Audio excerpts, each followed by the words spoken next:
Today, we're at the Second Chance Wildlife Center with Angie. Hello, Angie. Hello, how are you? I'm good. So, here we have a porcupine. This is a baby porcupine. How old is he? This one was probably born in May, so now it's near mid to end June, so not quite, probably a month, maybe 3-4 weeks old. How old do they usually get? Well, they can live out in the wild for years and years if they don't get attacked by a predator, and their number one predator is a fisher. And what they'll do is flip the porcupine over on his belly where it has no quills, and they'll attack it on the belly side and kill it. So these guys are usually climbing trees, and the quills help keep the predators away. You can see they're very spiny. And what happens is when you come in contact with that quill, it lifts out kind of like a pen in a cap. It lifts right out of there, and there's still the holder for the quill inside the porcupine, so another quill will grow right out.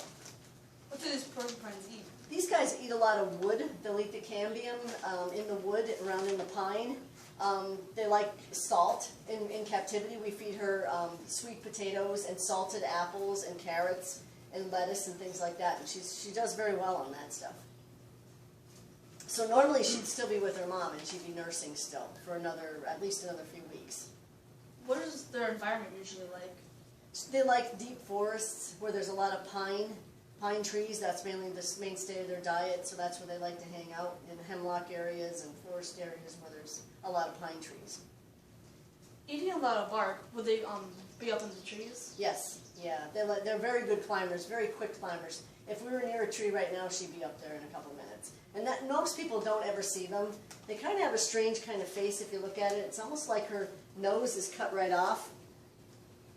Kind of caveman looking, like she's having a bad hair day. Do those claws help her climb trees? These claws are very sharp and very strong, and they help her climb trees, and she has very sharp claws and very thick pads on her bottom feet that help her grip the bark and get up the tree fast.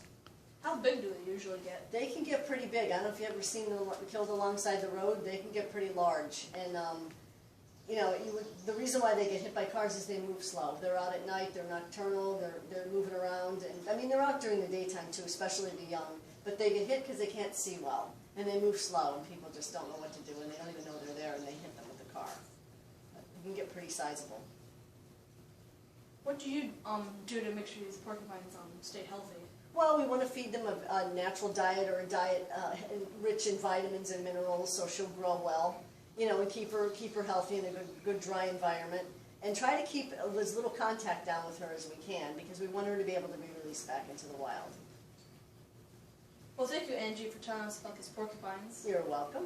And if you guys like this series so far, don't forget to leave a big thumbs up down below and subscribe to my channel.